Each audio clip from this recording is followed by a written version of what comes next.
Alright everybody, wanted to do a quick editing video on a image or a couple images that I took this weekend. So I was at the Mitchell Park Horticulture Domes in Milwaukee on Friday and got some really cool shots. I got really nice pictures of, some of the flowers and stuff they have there. But I also had the opportunity to get this picture of, I was in the Desert Dome, and I believe it's a ring-necked dove that they have that's just in the dome, and it was perched up in a pretty good location, and I got a pretty good shot of it, but I really overexposed the shot. Long story short, I was using a new lens, so I got this 7 Artisans. It's a 60mm macro lens, f2.8 aperture. It's all manual, so manual focus, manual aperture.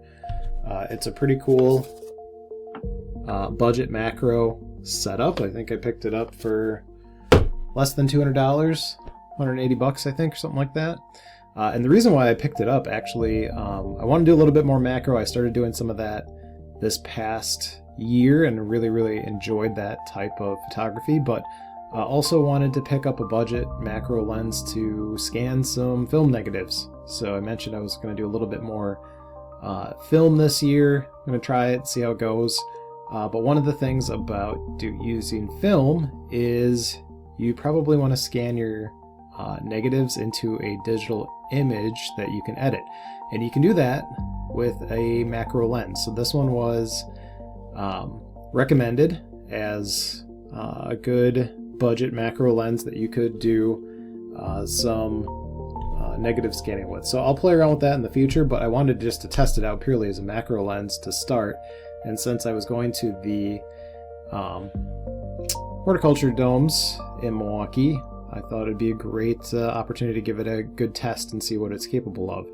So anyway, I'm gonna minimize myself here and show you guys the picture. So this is the picture that I took, or one of 2 pictures that I took of this ring-necked dove, and you can see did a terrible job. So I got this manual macro camera. I'm trying to learn how to use it. I was in I believe manual or aperture mode on my Canon R7.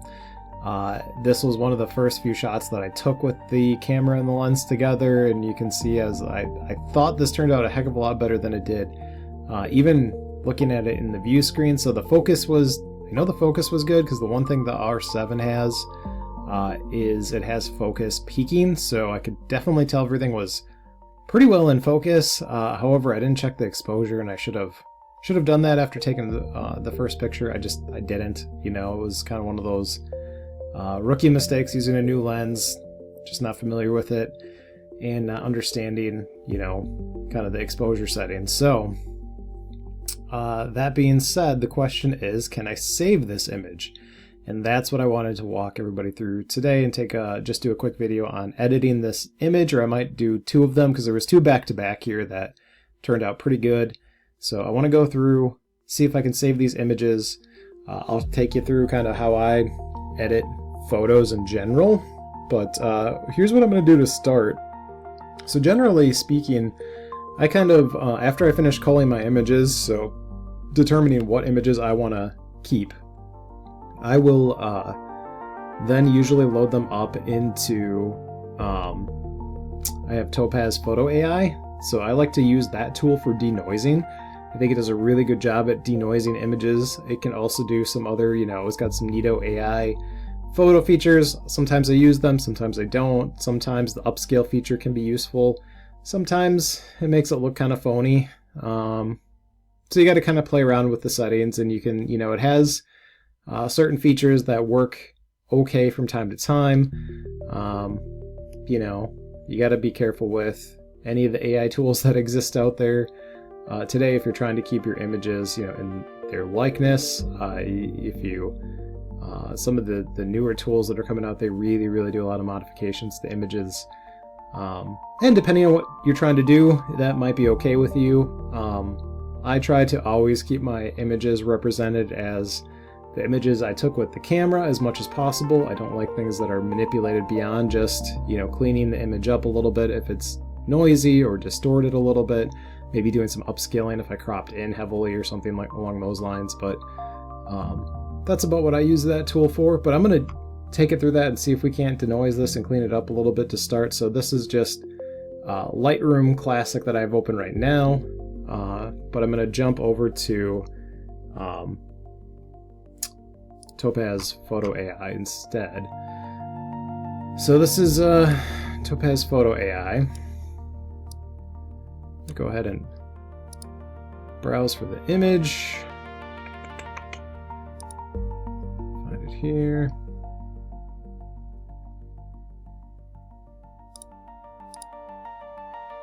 And I jotted down the number, shutter number, so I know which one to grab here. 9124. Let's see if we can find that. Here we go. It was 9124 and 9125. Back-to-back pictures. I think between the two of them. We'll see. We'll open those.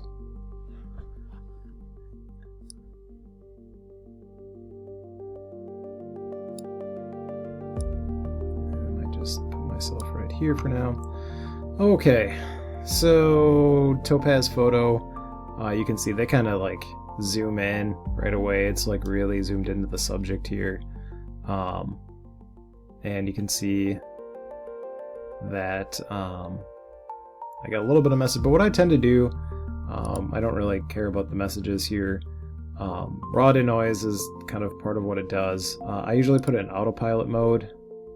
It says, are you sure you want to apply it? Yes. And I just see like what does Topaz recommend I do? And in this case, Topaz is recommending that we sharpen the image and do a raw denoise. That seems reasonable to me. And you can kind of see the two comparisons here. So, and it is still very overexposed, so it's hard to kind of tell. But it is, you can see it's considerably less noisy, and it is a bit sharper.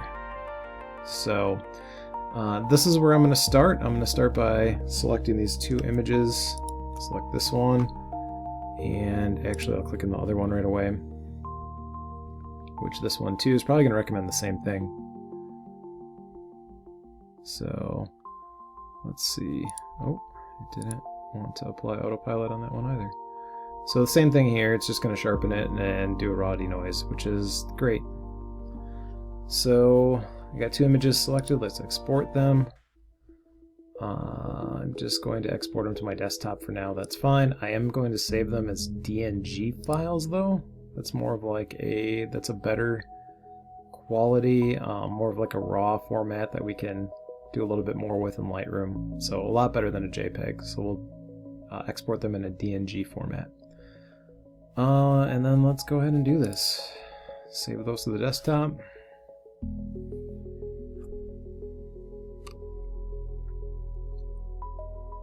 Takes just a little bit of time to do it. It shouldn't take too long.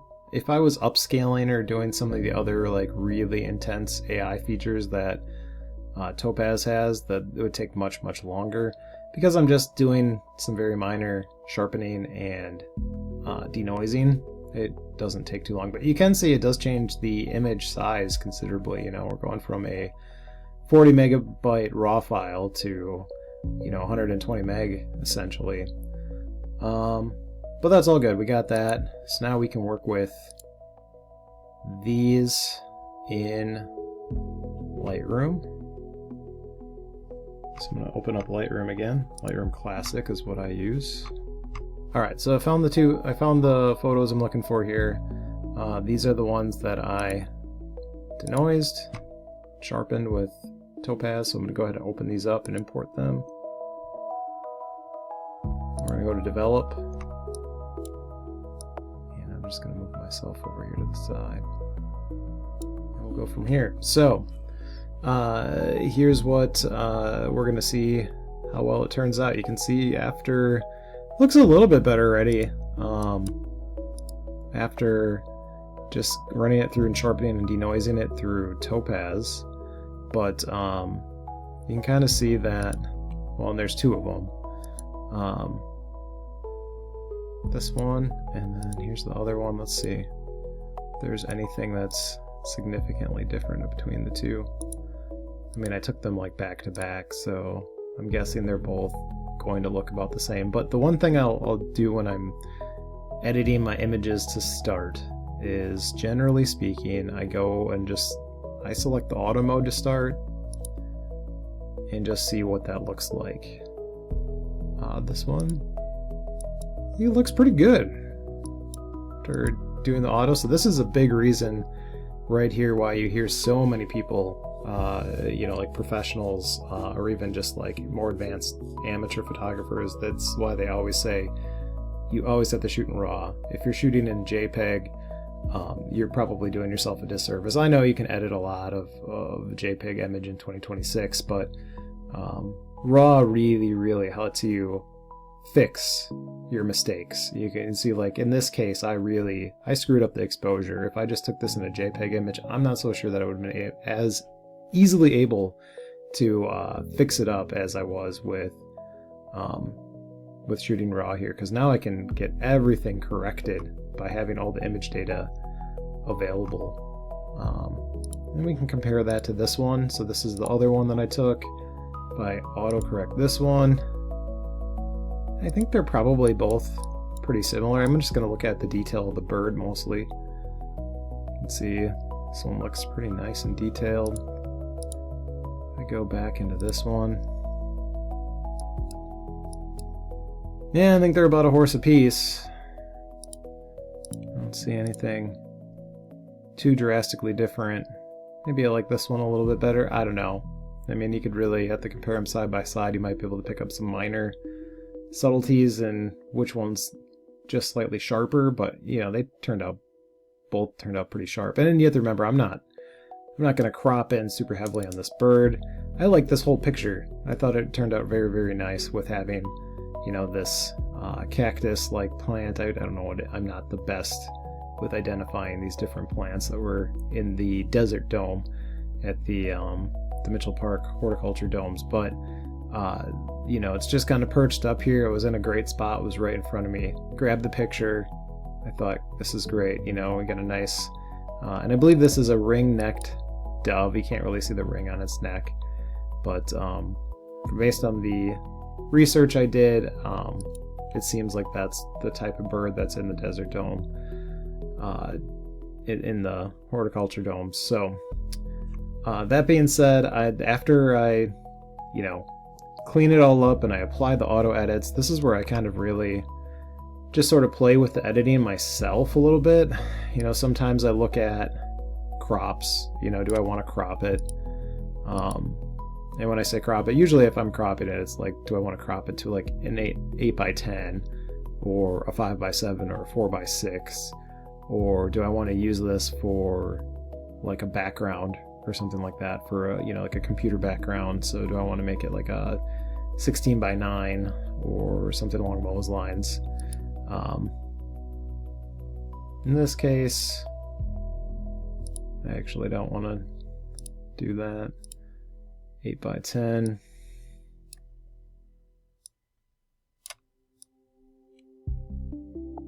And I might just leave it as original. If I want to crop it down, I can crop it down later.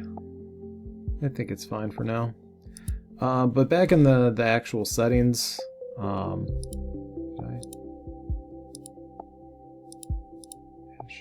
there we go. Back in the actual settings here, the other things I just start kind of subtly playing with is, you know, I might adjust the exposure a little bit.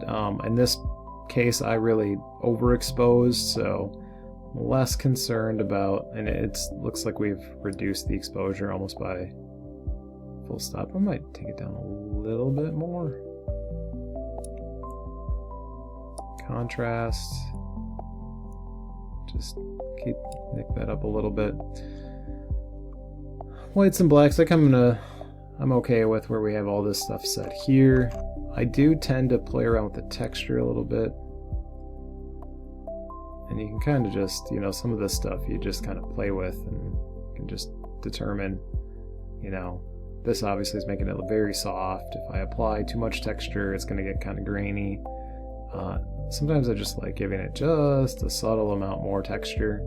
Clarity, this is, again, you got to play with this a little bit to determine what you want to do here. I usually, if anything, just give it a little bit more clarity. And then dehaze, again, you know, it's going to kind of overexpose it.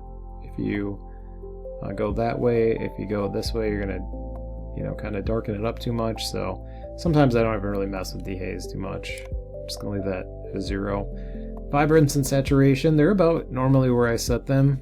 I don't tend to go more than 20 in vibrance. I feel like if you do that, that's where images start to look a little bit kind of not real. Saturation, maybe about 10. I might just a nick up on that, but not much. You know, 20 and 10, those are kind of like my standards that I go with vibrance and saturation in general, not always. I don't really like to go beyond that. I feel like if you go beyond 20 and 10, that's where things start to look not real. I mean, I guess you could go beyond that if that's the look you're trying to achieve. But if I'm just looking for, you know, a realistic representation of what I saw through the camera lens, that's usually what I'm looking at. Some people like to play with the curves a lot. Every once in a while I do this. I do like the new feature in Lightroom where it kind of breaks it down, where you get down here and it tells you I'm in the shadows, now I'm in the darks, now I'm in the lights. I like that. You know, some people like to just mess around with them subtly. I don't always do it. Sometimes I will play with them just slightly. You know, in this case, maybe we do something like that. In the darks. I don't know. See, this is one where it's like, I think just being right where it's at. Maybe those lights could come down just subtly.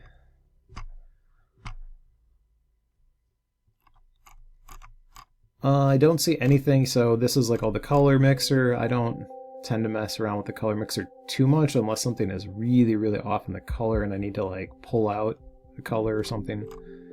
So this looks fine to me. Not going to play around with the color.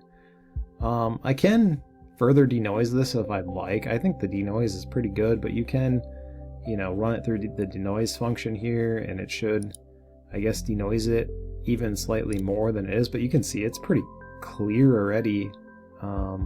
This is very good detail that I can see here on that bird, and it's not like I'm cropping in on it or anything, so I think it's probably okay the way it is. I don't know that we have to do any further denoising here.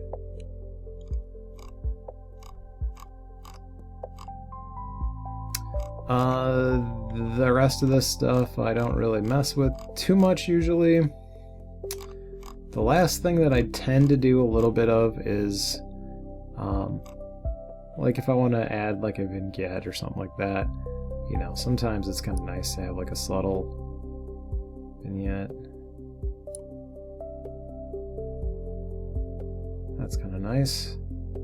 But beyond that, that's probably all I'm going to do with this image. I don't think that I really want to mess around with it too much. Sometimes with certain images, depending on what they are, I might play around with the filters. You know, you can do the masking up here, the masking filters, so I could have like a background filter or a subject filter. It all depends. You know, with some of the individual flower shots I took, I may play around with the, you know, background and subject masking layers or filters on Lightroom, just to help give it a little bit more of an artistic effect. But in this particular case, I just want the image kind of as shot. Really like the way it turned out. I think, you know, this is nice. It's not really the intended purpose of the lens. You know, it's a macro lens, but the lens itself you can use for, you know, it's supposed to be a nice portrait lens. And in this case, you can see it took a really nice shot of this ring-necked dove in the desert dome. So really like the way this turned out. I was able to save it. When you think about, you know, what this image looked like that we originally looked at, it was way overexposed. It was super, ghostly white, and we were able to save it because I shot in RAW, and because of some of these really nice modern editing tools that are available. So I mean, that's my general process for saving this one. Every picture that you edit's a little bit different, but I just thought I would share this one because I thought this one really turned out well, and quite honestly I didn't even know if we'd be able to save it. I don't know that I've ever tried to save anything quite so overexposed before, and I felt like this one was a good one to play around with and would make a nice little short video. So hopefully you enjoyed this and learned something. If you have questions, please comment below. Otherwise, if you like the content, find it useful, feel free to subscribe for more content in the future. All right, thanks.